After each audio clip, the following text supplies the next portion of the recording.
Life is full of work and stress. Parenting can be a mess. Being a woman is hard enough without adding on that extra stuff. We'll cover topics of every kind. Helpful resources we will find. We'll even drink a bottle of wine. Join us. It will be a real good time. Hi, I'm Amanda, And I'm Nikki. and welcome to Working Mom's Wine, where we drink a bottle of wine. And whine about our crazy, stressful working mom lives. That's right. We're not helping anyone today. No, No resources, just whining. Mm-hmm. And I am going to be constantly glancing at my phone because it is Pokemon Go Fest day, and I did not plan this out right, so sorry, I'm going to be super rude. This Sauvignon Blanc is from the Josh line. Aromatic and bright with a crisp, clean finish. This wine features flavors of lemon and kiwi and scents of green apple. I bet that's going to be delicious. I bet it is too. I haven't had a taste yet. Me either. Here we go. Oh, yeah. Ooh. I like it. Today we're going to whine about more moving related things because I almost bought a ghost house and Nikki doesn't even know the full story I yet. haven't heard the story on this. So, Heard about the plumbing issues, which I think were enough. We're talking Yeah. about that house, right? yes. Did I tell you, like, after she talked to the plumber? Yeah, I did. Yeah. Okay. Redonkulous. Yeah, so stupid. So we were under contract on a house that was listed at 2,000 square feet, but then you had the basement. So really, it was probably the most spacious house I've ever considered in my life. And it was not a bad price for all that space. And it had been overpriced for a while. So it was listed for a couple of months online before we put our offer in. And I was like, okay, I think we should try to lowball these people just because for whatever reason their house isn't selling. So I went and I saw it with my husband and my realtor. And Brandon does not want to spend over a certain amount. Yeah. And this house was definitely over that amount. And so I was thinking to get under that amount, we were going to have to slice it by like $40,000 on the price that they had it listed for.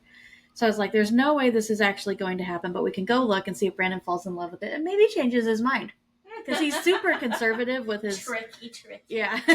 He's super conservative with his numbers, and I have to sometimes bring him over to the more wild side when it comes to spending money. Follow me to the dark side. Exactly.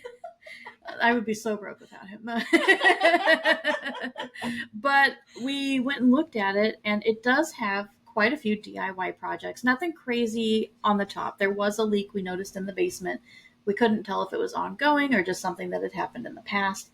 But there were things that needed to be done, like power washing. There were like some doors that needed repairs, just little things like that. The fence was obviously old and falling apart. Like our dog would have been fine in it, but like you can't close the gate unless you just like tie it shut with a rope, things like that. Yeah. So after we looked around, Brandon and the realtor both at the same time said the same price. They were like, this is what I would offer. And it was below Brandon's cap. Okay. And I'm like, all right, well, if the realtor agrees with it, because the realtor is not ever going to let you lowball someone too much on a property because it makes them and their business look bad when they are like, yeah, my sellers or my buyers want this and I told them to go for it, so it's lowering it too much can be an insult. So the fact that she agreed, I was like, okay, I'm fine with that. That makes me feel comfortable. Yeah. So we put the offer in, they countered with something we found acceptable. We went under contract, and then inspection day comes. And when we showed up, the water was off. You can't do that because that's one of the things you have to inspect. Mm-hmm. So we found it really weird that the one thing we were worried about was water related and that they turned the water off. So we did all the other inspections, and I had walked out of that house a couple of times with like a little headache and thinking it smells like there could be some mold or something going on, but maybe it's just musty. I was trying to give them the benefit of the doubt. There was definitely some mold and mildew. Yeah. Nothing crazy from what the inspector could see, but enough to mention on the report. So we were like, okay, We'll get the plumber back out once they've turned the water on. We'll see if there's any work to be done there, and then we'll see the extent of the mold damage and what it would cost to rip it out and things like that. When we made our offer to them, we told them we weren't going to ask them to fix anything unless it was over $5,000. So the realtor and the plumber went out there on Tuesday, and they went all over the house, and the plumber was like looking at all the stuff, and she gives me a call while I'm at work, and she goes, so everywhere that there's pipes, there's a problem. I guess they upgraded the system at some point, and it just, whoever did the work didn't do a good job, whatever. And I'm like, cool, that sounds wonderful. That sounds great. How much is the damage? And she's like, we're looking at like $8,000 to $10,000. There was a puddle of water under the washer and dryer. The jet tub didn't work. Yeah, not only, well, it works, but it was spitting out crud from the jets. Right. And yeah, it's gross. Probably mold, from what I'm coming to understand. Wasn't there like a soggy wall or something? Yes, behind the fridge, there was a wall that if you touched it, your hand went through. You didn't even have to like push on it really hard. The hand just was like going through.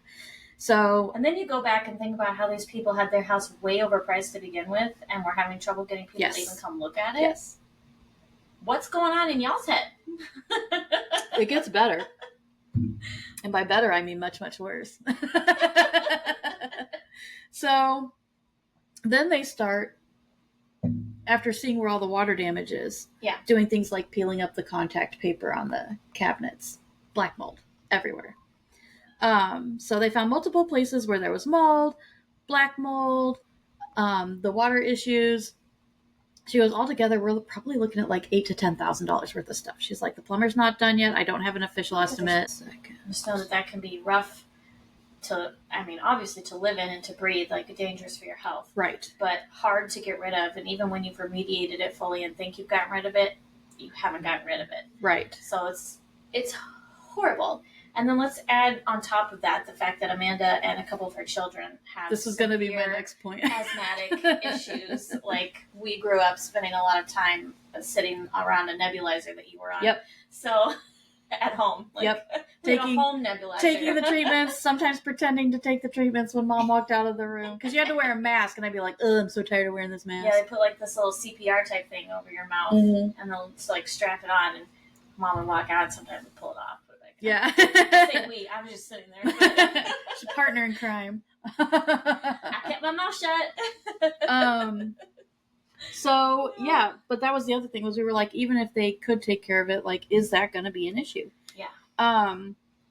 However, doesn't matter, because when our realtor reached out to the seller, she said, I don't even want to see, and they do have a legal right to refuse to see the inspection. She goes, I don't want to see it. I don't want to know about it.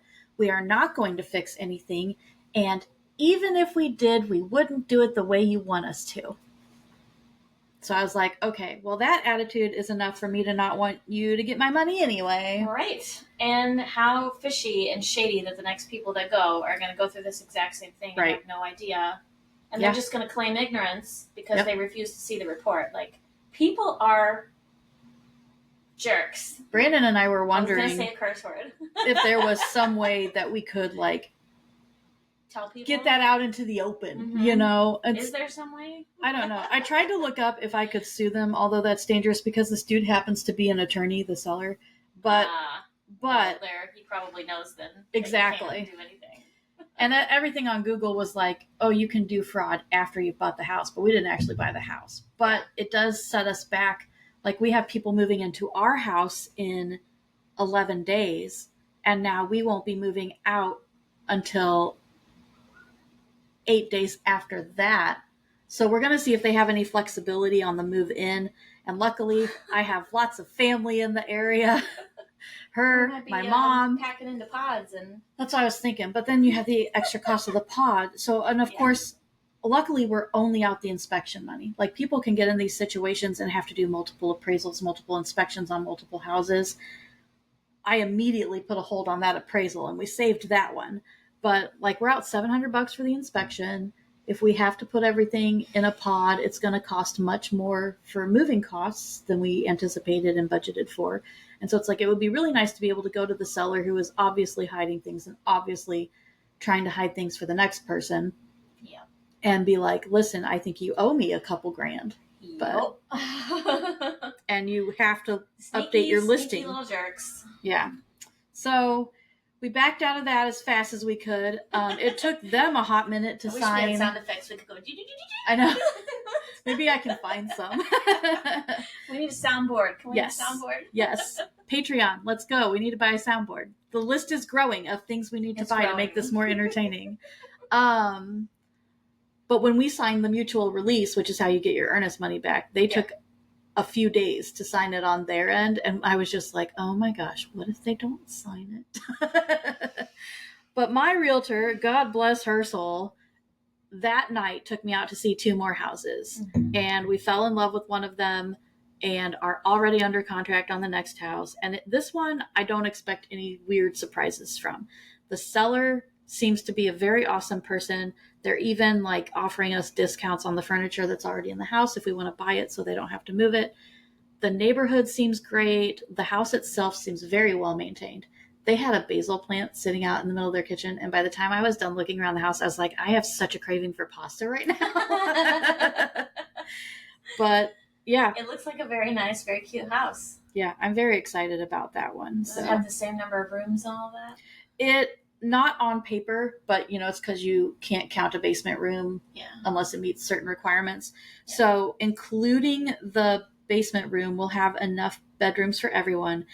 And it is the biggest master bedroom I have ever seen in my life. Like, I cannot wait for you to physically set foot in it because I think you're just going to be like, what? But the ghost story, I didn't get to that yet. Mm-hmm.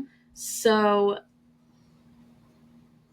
the house we're under contract on now, the people selling that house, their real estate agent was talking to our real estate agent, and our real estate agent was just letting her know, like they were under a different contract. We're getting a mutual release signed. It hasn't been done yet, just so she was fully aware of the situation. Yeah. And she goes, which house was it for?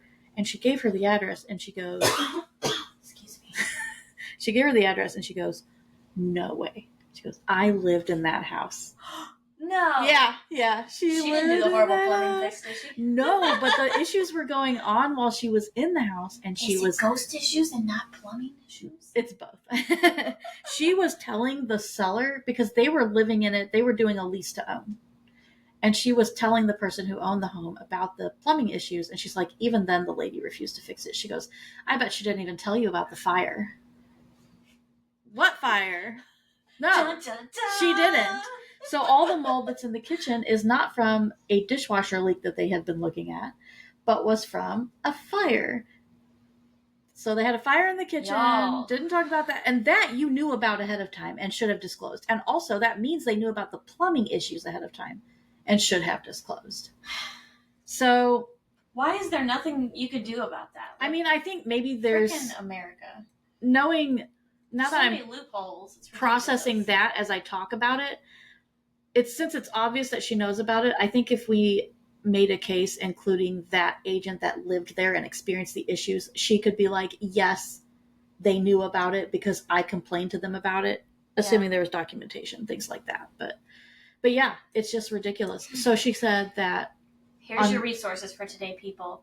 Always get every single thing in writing, print it out, and keep it. And any conversations you have, keep them. Keep any conversations. Save them. Yes. When you get a new phone, make sure you backed everything up first, so you have all your texts and all the cloud, everything. Yeah, I have to do that at work now too. Like, you never know when you're going to need it. Any conversation I have with a borrower, or sometimes, like, not like peer coworkers, but when I was a leader and having conversations with people, I had to document everything, and that's why. Yeah. You need to be able to go back and say, yes, we did talk about this, and here you are. She was using the tub and noticed the water issues, and there was a water main break at one point. And that might have been when they did the work that was done and just not done it well. But she has a daughter, and her daughter does not believe in ghosts or anything like that. And how old is I'm assuming she's like a teen based on how they were talking. Like, when you're a kid, you probably do believe in ghosts no matter what. And even if you don't, I could see your mind getting changed real quick. But So the hallway in that house probably goes from this dresser to like the end of my shower. It's not a super long hallway at all. Short, yeah. Yeah, and it's not something where like feet, you could look feet. down it and be like, what's down at the other end of that? So, and I assume this was during the daytime, unless it is an older kid. But at one point, she saw a figure down at the other end of the hallway and was so spooked out by it that she would not go back in the house until her parents came home.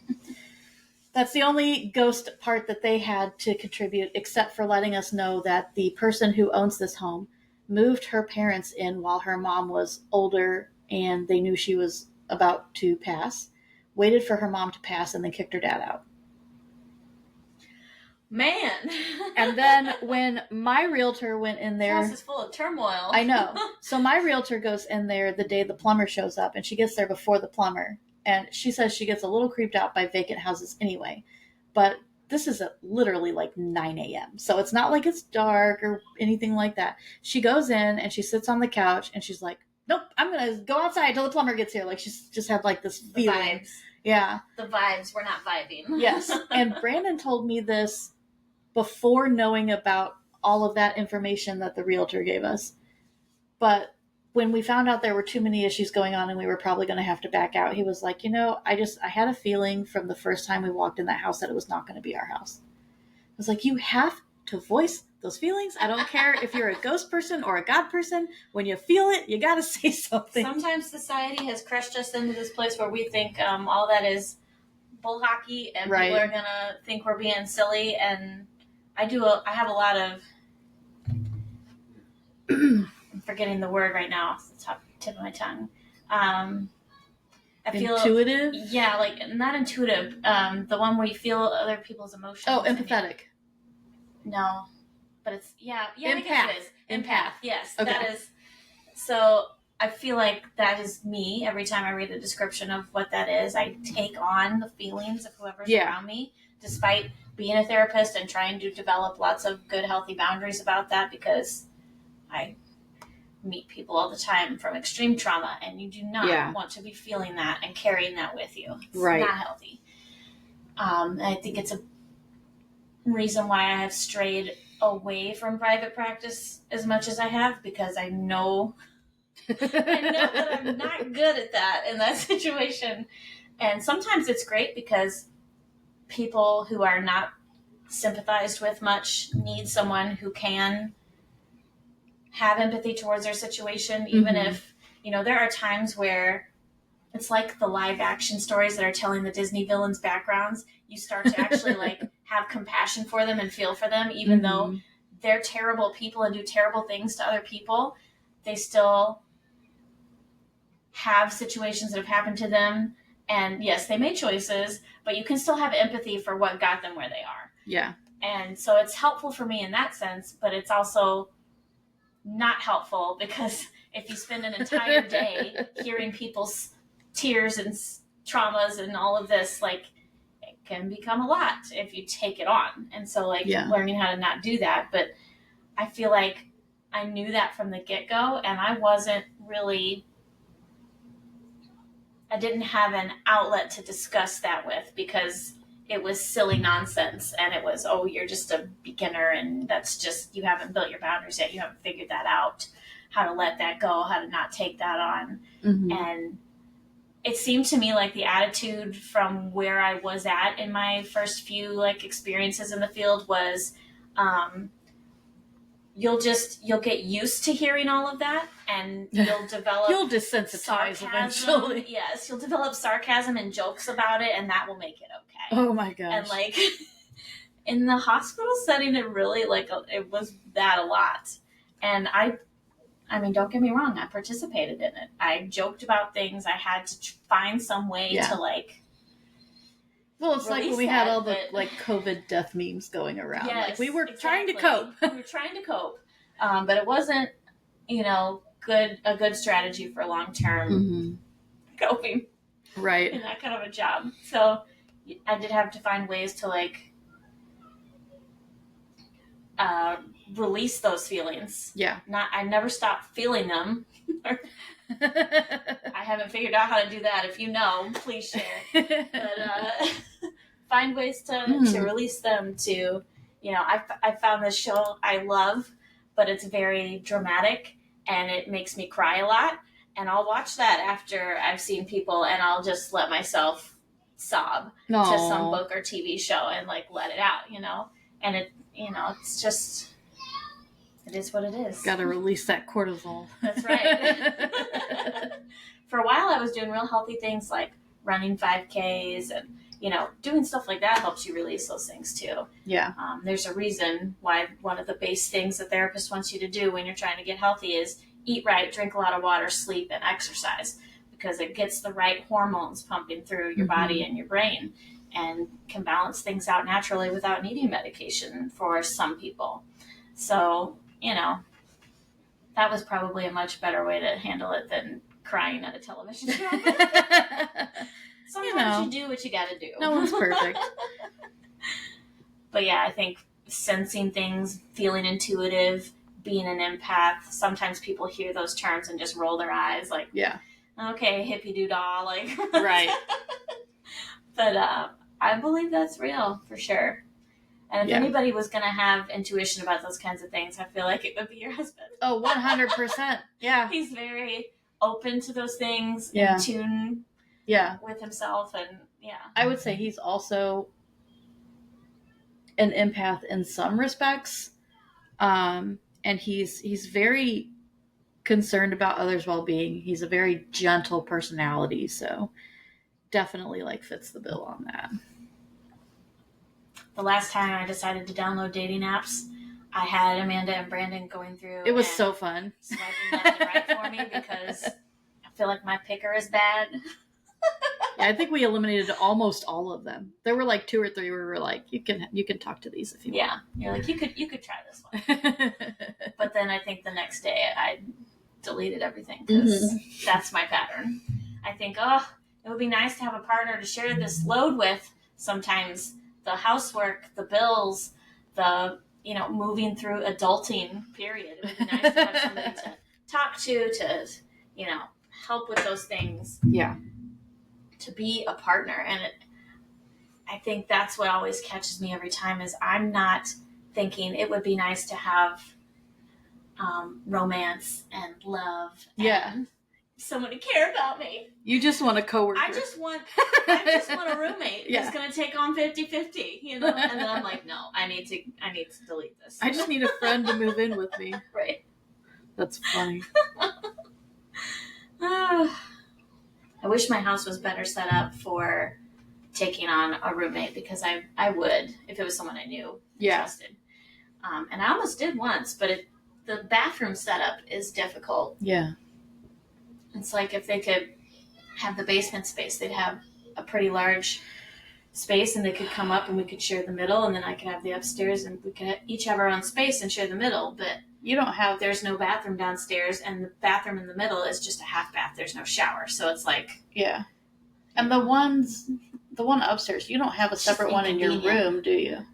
Separate what? Bathroom. Yes, I do. You do? Okay. I have a very tiny bathroom in my master bedroom. It's like Does that have a shower? Walk-in shower. Okay. Yeah. Okay. And then there's Ari's bathroom in the hallway, which has a full bathtub. Yeah. So basically, that bathroom they would have to shared, use. Yeah. So then you're taking on a roommate and saying, "Oh, but you have to share the bathroom with my kid." Enjoy finding. Yeah. Kid mess every time you walk into your bathroom. Yeah. The dumpster actually went really well. I had talked to a couple, or I don't know that we had talked to anybody, but we'd gotten a couple quotes at one point. And then I texted a company over the 4th of July because they advertised that you could do that. Never heard back from them. Brandon reached out to a company, never heard back from them. And then I was on Facebook the other day, and, your phones listen to you now, so it knew to suggest dumpster companies to me. But there was an advertisement for a local company, and right underneath it was someone who had commented about how they're always working with you, and they're very flexible and all these other things. And so I reached out to the dude, and he was able to get us a dumpster the next day. That just happened to work out. But it's like a flat fee. It was very cheap. and he was going to let us keep it for up to 2 weeks. We said we only needed it for one. Like, I don't want it sitting in my driveway for 2 weeks when I knew, like, we already had everything ready to go. We just had to toss it in there. But yeah, these great customer service. So, what's the company name? Let's give them a shout out. Do you know it? I think it's TR Dumpsters. I guarantee you, if I open my mobile Facebook, it will give me an ad.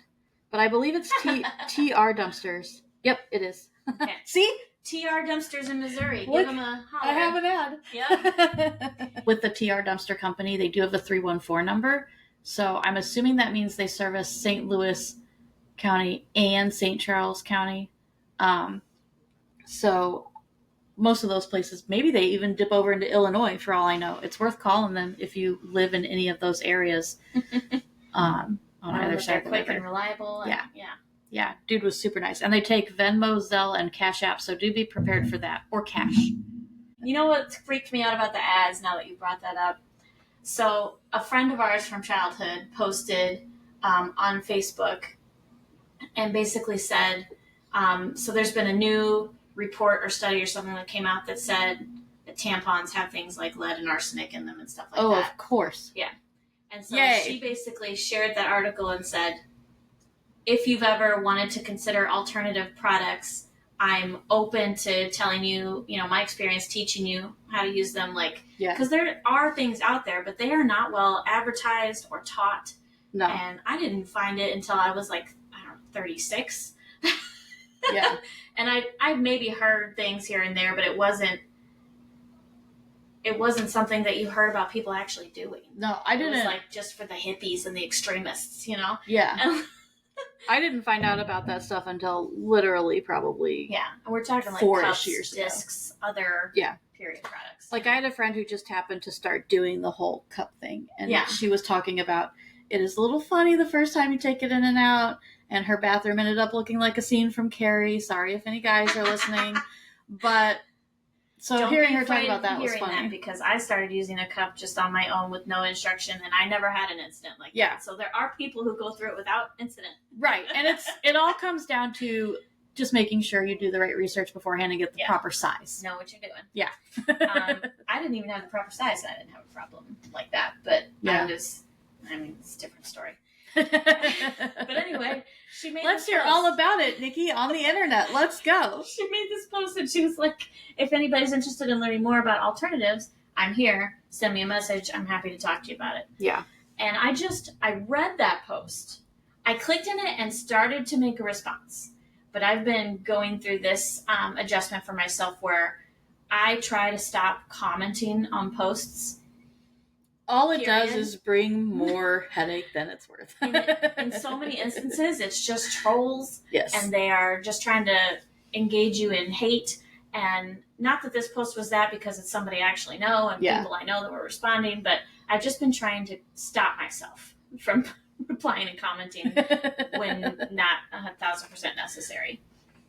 So I typed a response. I never entered it. I deleted it. Yeah. And then immediately Facebook and TikTok flooded with alternative period product ads. And I was like, are you serious? You guys. I never even commented. You're not even hiding it anymore.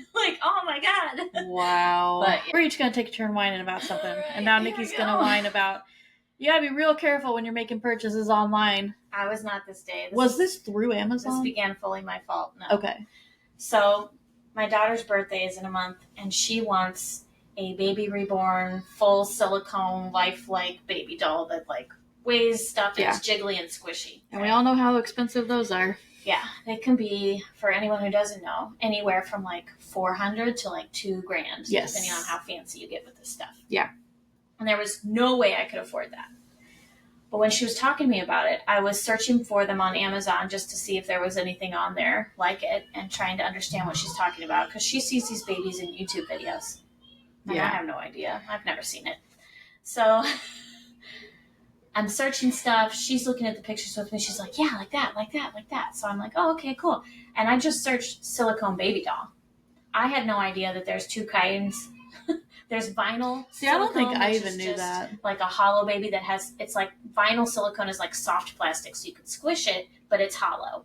And then there's full pore platinum silicone, which is like they pour it into a mold. The whole baby is made of this solid silicone. You can like stretch their limbs and stuff. Yeah.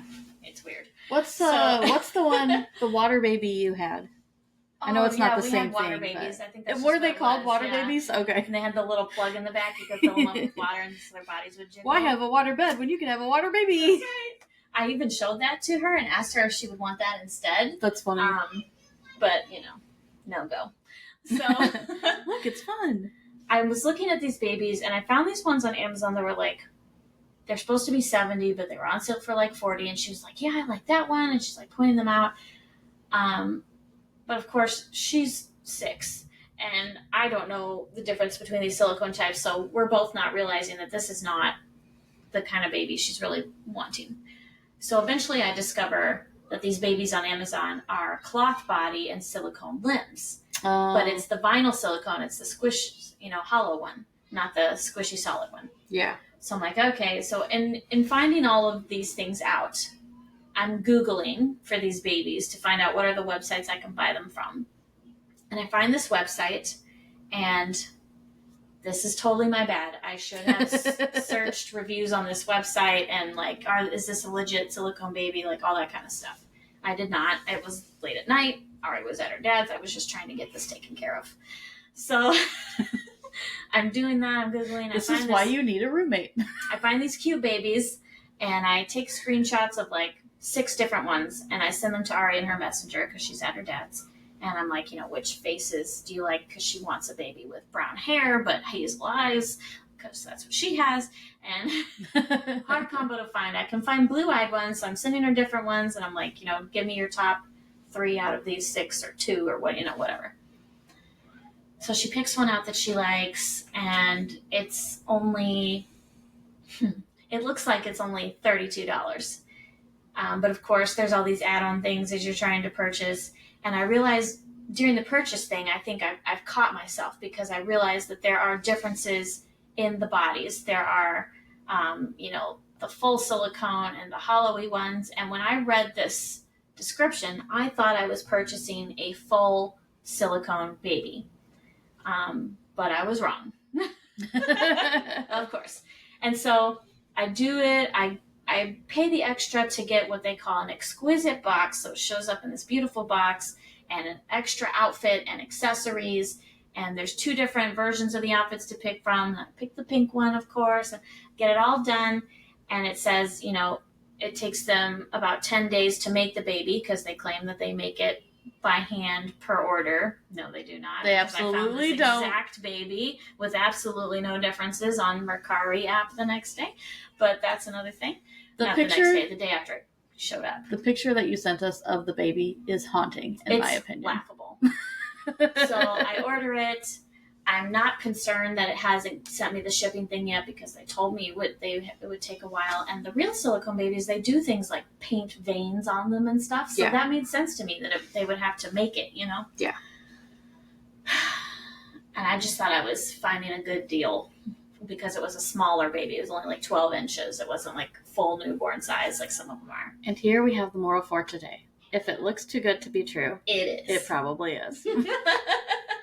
So I think, okay, that's taken care of. I wait. I don't get the shipping notifications. I keep checking the tracking. Finally, it tells me that it's landed in the U.S. And this is the first time I'm understanding that this came from Hong Kong. And I'm like, uh-oh. Done this before where I ordered something and it's an AliExpress a scarf baby shows up instead of the product you ordered, and so you can't sue them because they sent you something like that scam. I'm like, oh god. So the baby finally shows up, and I rush out to the mailbox to get it in case it really is silicone, and I don't want it to like overheat or whatever. And I open it, and first of all, it all comes in a bag. There's no box. The accessories that come are sparse and green. They're not pink. There's no outfit. There's no, any of the stuff that I was expecting. And then the baby is separately bagged, and I pull it out. And not only is it smaller than I was expecting, but the body is tiny and hollow, and the head is huge and creepy. It's huge. It's huge. It's bigger than my kids' heads when they came out. Like, it was so bad, I thought, I can't even bag this up and give it to her as a gift. She'll be scared of it. Like, I mean, It's she's ugly. into that, so maybe she would love it. But well, I did eventually show her a picture, and she was like, I mean, it's a doll. And I was like, yeah, if you don't want to keep this. Oh my gosh. So, yeah. So I emailed the company the day it arrived, and I said, I want a refund. This is not what you described to me. There are items missing. Refund me now. So they've been going back and forth with me on email, and every time they offer me something ridiculous. Mhm. Oh, because it's overseas and we don't want you to have to deal with shipping, we'll just refund you 10% and you can keep it. But that way you'll be satisfied. No, I will not. I said, there's no way I will accept just 10% refund. And I itemized out what I spent for the doll, for the exquisite box, for the outfits. The box you didn't even receive. Exactly. I said, these are the costs of each item on your website. I did not receive this box, which cost this much. I did not receive this outfit packet, which cost that much. So I'm out at least $40 worth of merchandise that you did not ever send me. So that is the refund I want back. If you don't want to bother with the shipping and all that, I don't want to either. I get that. But you're going to pay me back for the stuff that's missing. Yeah.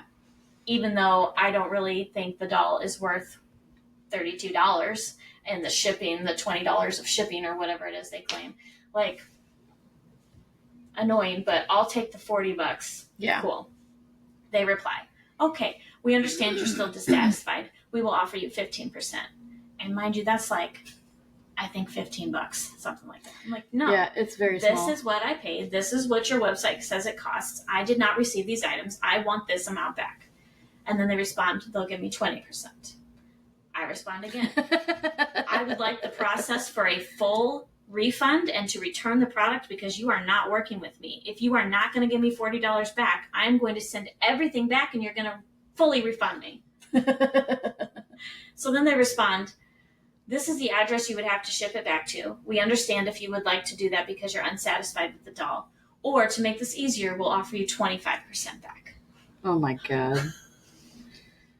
I would tell them, I understand the scam and the scheme of this, but it's still infuriating. You know what might work though? I'm not a pushy person either, so every pushback for me is like nails on a chalkboard. Sending these emails like, I do not want to do this, but I want my money back. I would be like, okay, Awful. I'm going to return this now and leave a very negative review on your website. And then maybe they'll be like, Bet your ass I'm going to do that. when they know that you're Bet going your to butt. leave one though, they will often bribe you to not. So they might offer you more. I need to get meaner hands on this than mine. That's what I need to do.